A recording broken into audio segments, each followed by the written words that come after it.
Bienvenidas, bienvenidos a la lección 4, responder o reaccionar. Vamos a empezar con un pequeño reto. Tómate unos instantes para poder ver e identificar cuántos cuadrados ves en esta imagen.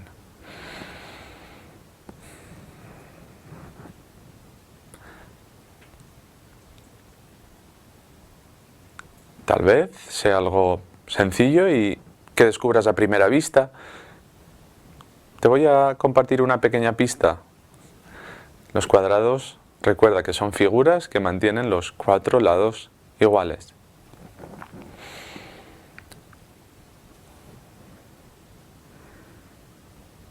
Unos segundos más.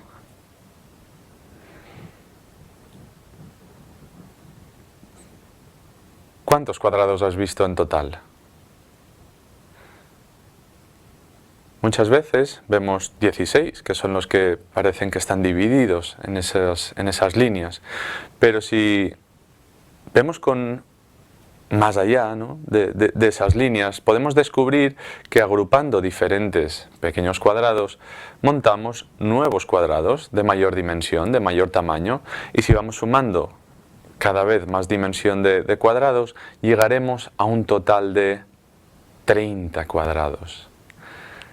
Tal vez te sorprendas e incluso ahora no puedas identificarlos, pero imagina que esos 16 ahora le sumamos este del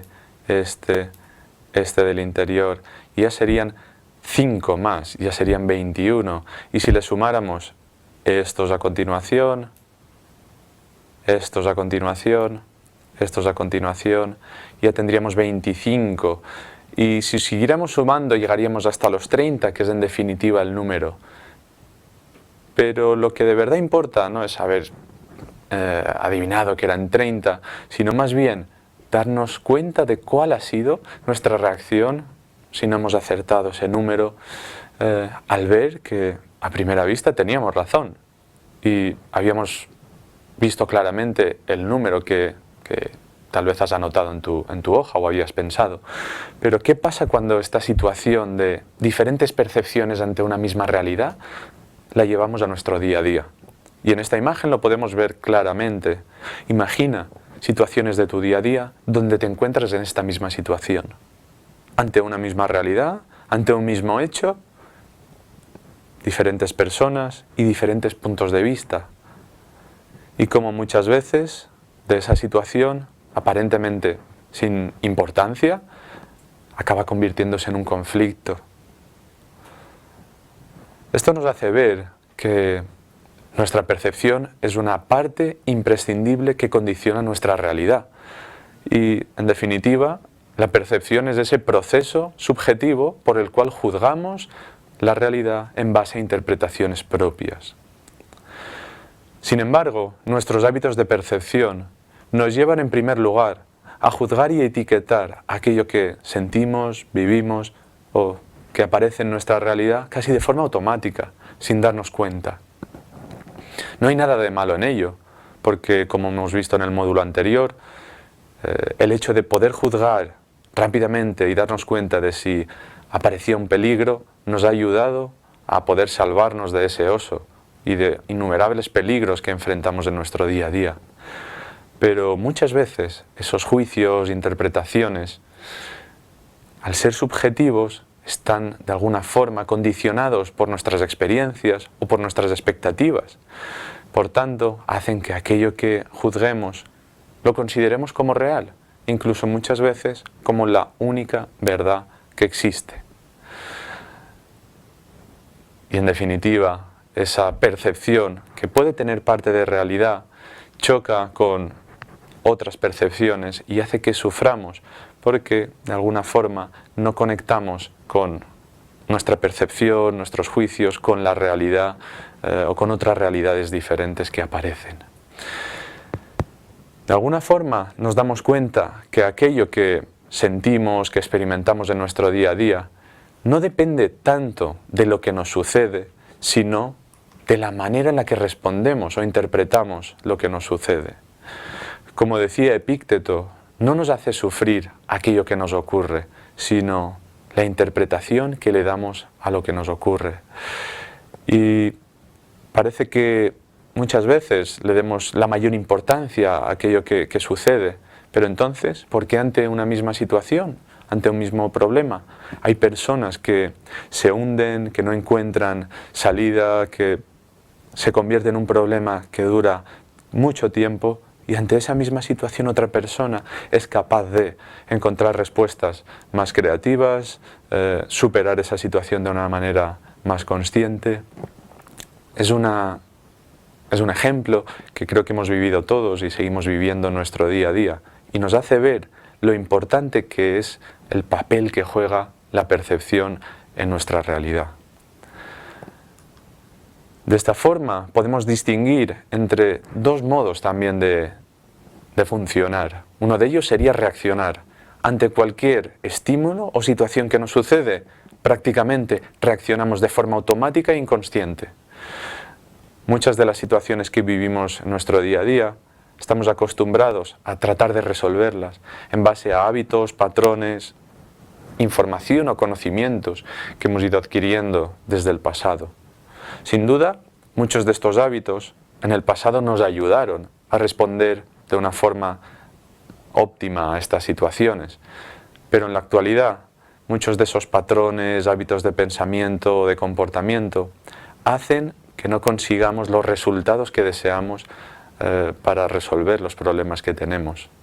Por tanto, necesitamos aprender a responder de una forma más creativa, más consciente a aquellos estímulos o situaciones difíciles. ¿Cómo? Generando un espacio de libertad entre aquello que nos ocurre y la manera de responder a lo que nos ocurre. De esta forma, en ese espacio de libertad será justo el momento en el que podamos tener una visión más amplia de la realidad, de qué es lo que nos está pasando, y poder decidir, aunque sea en un instante, cuál es la respuesta más efectiva. Vamos a tratar de descubrir esta forma de funcionar entre responder y reaccionar con un ejemplo muy bien explicado en base a unos niños. I get really mad when my brother hits me a lot. I don't like it when you say you don't want to play with me. When I'm mad, my brain can get a headache and it can start hurting. Your blood keeps pumping because you're like really mad. And you start to get sweaty because you're getting really, really mad. And then when you start getting really mad, you turn red. When your body can't really control yourself, mad just takes over your body. I just get out of control. It's kind of like if you had a jar and then the jar would be your brain and then you put glitter in the jar and that would be how you would feel. If you shook up the jar and the glitter went everywhere, that would be how your mind looks. And it's like spinning around and then you don't have any time to think.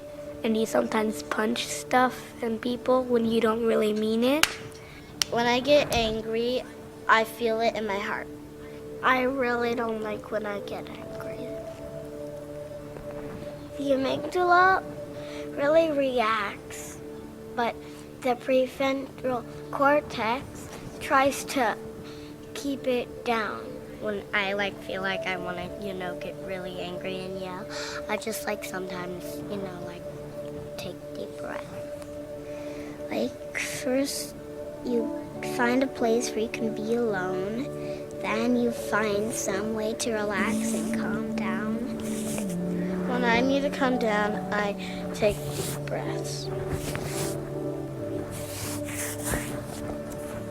I breathe in through my nose.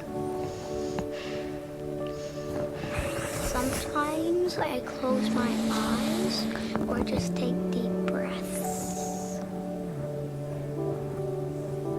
It's coming down, it's not moving. It's slowing down and then it stops. And the heart pumps slow and then it goes into your brain. It's like all the sparkles are at the bottom of your brain.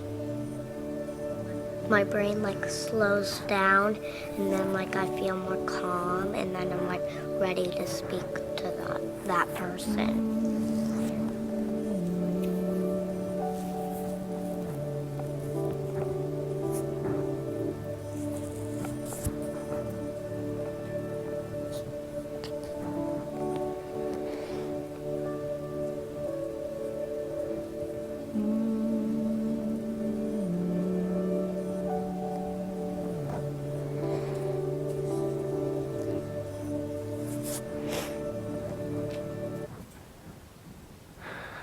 Habrás podido comprobar cómo los niños con esa inteligencia innata han descubierto todas las claves de las que venimos hablando en este módulo y en el módulo anterior. Este bote de purpurina muchas veces representa lo que somos nosotros y, aunque es sencillo de hacer, puedes coger un poco de agua, pegamento líquido, introducir purpurina de diferentes colores. En este también hemos aprovechado para incluir un diamante que de alguna forma representa nuestro talento, nuestros mejores recursos, todas esas cualidades innatas que están en cada uno de nosotros y forman nuestro ser. ¿Qué ocurre cuando algún evento, alguna situación, algún estímulo aparece en nuestra realidad cotidiana? De alguna forma empieza nuestra mente a generar situaciones para resolver este problema, pensamientos, emociones. De alguna forma todo se agolpa y se entreteje, pensando que dándole vueltas a la mente vamos a encontrar la solución. Lo que muchas veces conseguimos es incrementar el problema. E incluso algo más importante aún, con esta actitud de reaccionar y darle muchas vueltas a las cosas, desaparece de nuestra vista el diamante. Incluso perdemos, ¿no?, con esta actitud la confianza en nuestros mejores recursos, en nuestra inteligencia innata. Y muchas veces una situación, un problema aparentemente con una posible solución rápida se convierte en algo muy duradero. Como hemos visto, ¿cuál es el ejemplo de los niños para poder encontrar soluciones más creativas, más conscientes? ¿Cómo podemos crear ese espacio de libertad entre lo que nos ocurre y encontrar respuestas más efectivas para resolverlo? Simplemente parando, llevando nuestra atención a la respiración, al cuerpo, o incluso a nuestras emociones, a nuestra forma en la que nos estamos sintiendo, pero sobre todo alejando la atención de los pensamientos, sin tratar de encontrar respuestas rápidas, porque es muy difícil. Como hemos visto, nuestro cerebro está embargado y muchas veces no encontramos esa respuesta que quisiéramos en el momento que queremos. Pero si somos capaces de parar, observar, tomar unas respiraciones conscientes, a pesar de que los problemas, las dificultades, esa purpurina siga estando ahí, recuperaremos esa visión más clara de la realidad y podremos tomar mejores decisiones para conseguir mejores resultados.